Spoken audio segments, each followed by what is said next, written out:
What's up mga Lods? This is Master Renz and welcome back to my channel. So sa videong ito, manonood tayo kay The Darkest Secret na ang pamagat ay 6 videos of terror that caught paranormal things in movies and music clips.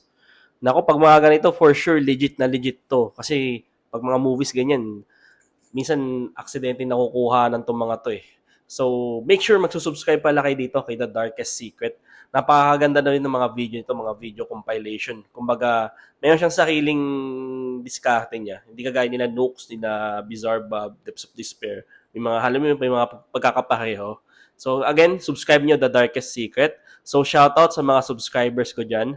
Thank you so much sa inyong pagsuporta. So, without further ado, let's go sa go. Impossible movements of inert objects, a mysterious face in the movie 13 Ghosts, and even a specter that passes at an impossible speed in the least expected series. Today you are about to see an extremely interesting video where apparently paranormal things, mysterious things were captured in the most famous movies and music clips in the world. Because my name is Leonore Clay, and this is The Darkest Secret. Today we present 6 horror videos that captured paranormal things in movies and music clips. Number 6. Number 6.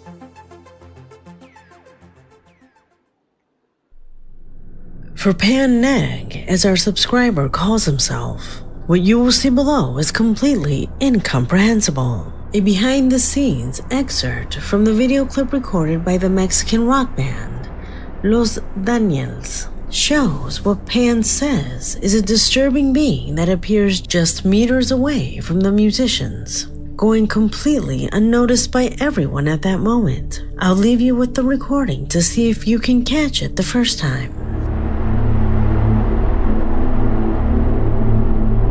Have you seen it? Ayun nga oh.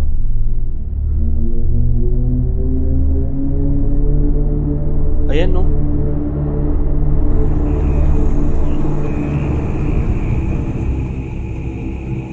Matakot naman yun. It is true that the image goes by very quickly. However, just by slowing down the recording a little, what our subscriber reveals comes to light. Do you notice it? Mukhang babae eh. From just being a shadow, it begins to have certain facial features. Features that would surely have intimidated anyone who had noticed. Could it be a being that used the shadow to manifest itself? Tell me what you think. Hindi ako masyadong familiar sa mga ganyan. Pero ang pagkakaalam ko, pag mga ganyan, mga mag-rehearse na, mag-prepare na, ang alam ko yung director, paalisin lahat ng mga hindi kasali dyan eh. Yung mga kukuha na lang dyan sa video na yan, yun yung kailangan nandyan lang sa area yan. So, yung ganyang bagay, for sure, ewan ko kasi kung magaganyan siya, magagalit yung director kung tao yan.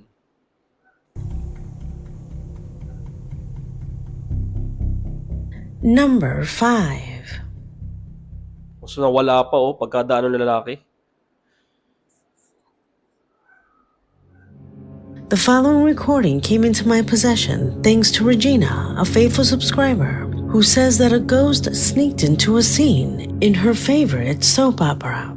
Do not take your eyes off this object. Ano kaya to? Soap opera? Oh?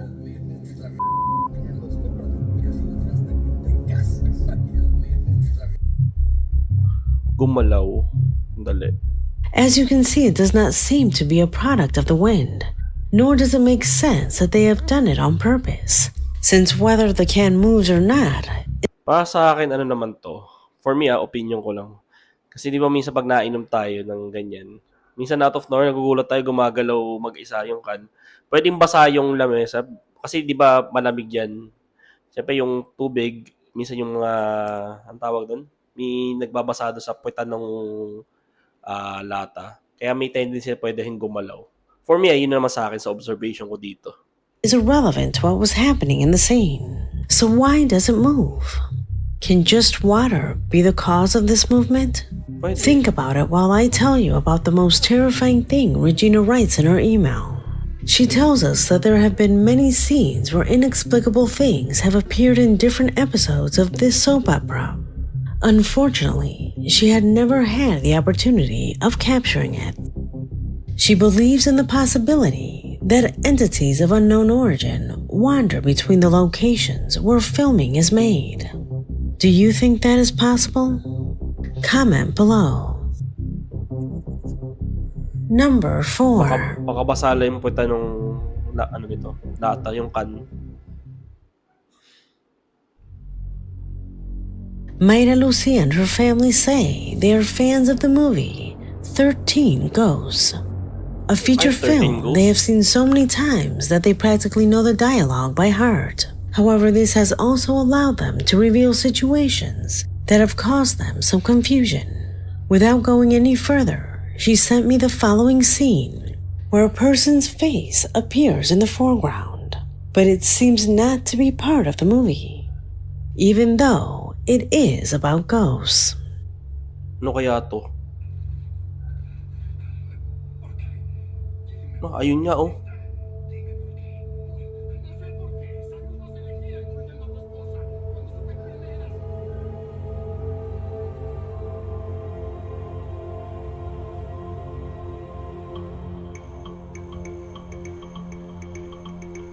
Oo nga, no? It does not belong to the face of any of the actors, nor does it belong to a person who works behind the camera. Pag alam ko naman dito sa part na to, pagkakaalam ko lang din na sa akin, dapat mga ganyan, kung alam mong nakashoot na sila, masisita ng director yun eh, makikita. Na, uy, ba't may tao dun? Hindi makasala yun dun di ba ganun? Magagalit yung director. Pero dun, ayun no, takot yung mukha parang yung nakatitig lang sa'yo, tapos walang emosyon, yung ganun yung style ng pagkakaano dito. Actors, nor does it belong to a person who works behind the camera. Furthermore, if you look closely, that is not a mirror, but rather one of the sides of the furniture installed on the set. It seems to be made of wood that is very unlikely to reflect someone's face wala siyang so reaction, no? accurately. How does that end up in the final cut? How does it manage to project itself onto the surface? It just doesn't make any sense. What do you think? Comment below. Number 3. Matakot din to eh. Something similar to the above happened with the recording that you will see below. It was Maria Reina, a subscriber, who watching the K-drama called The Weight of Love, noticed a disturbing sequence in episode number 8 of said series. What does she notice? I'll let her explain it herself. K-drama. Ito yung mga famous ngayon eh. Ay. Oh, Esa parte, supone que esa cara ito legit pues to. no debe estar o quién sabe qué sea, pero pues quién sabe. Ay, Oh. Sa viewers, no? The face isn't supposed to Ayun, no? Viewers ang nakakita, tapos ang pinagpapanohan ang apps atang ginagamit. Hindi ako familiar, pero parang Netflix. Netflix siguro to, yung ginagamit nilang apps sa panonood. be there, says our subscriber. And looking at the entire sequence, she's absolutely right. And a pale, expressionless face with no apparent context in the middle of a romantic comedy scene is something completely incomprehensible. No one is seen behind the car glass, nor does it correspond to a reflection, which makes this scene much more intriguing. Could it be a spirit? Tell me what you think. Number 2. Ito legit to. Ito yung creepy.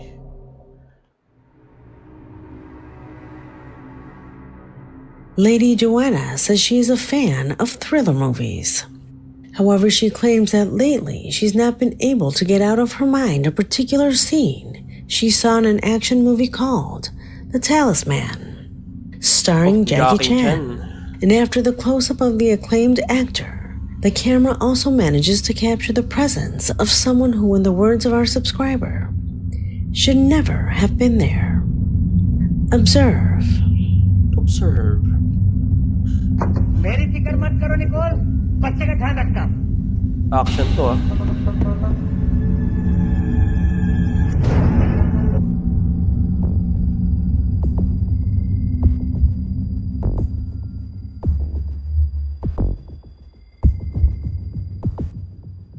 If you notice, when the actor walks through the door, you can't see anyone behind him.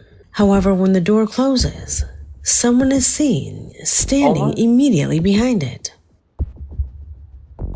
Who could it be? It is not known if it is someone from the technical staff who accidentally entered the recording set, nor if it is an intruder who wanted to interrupt the scene. But the most disturbing thing is that when positioned there, the subject remains motionless, as if completely oblivious to what is happening around him, as if he wanted them to see him. Lady is struck by how quickly it appears. Tell me what you think. Number 1. Baka nakakatulog lang. We conclude this video with a scene that Ana Lilia Lopez has seen over and over again and still cannot find an explanation for it. This is downright paranormal. In her email, she says that while watching the Chilean television series Los Pincheira with her boyfriend, she observed in one of its episodes a situation that had nothing to do with the scene that was unfolding. A shadow she describes as an absolutely unknown origin. Pay attention. Action din to.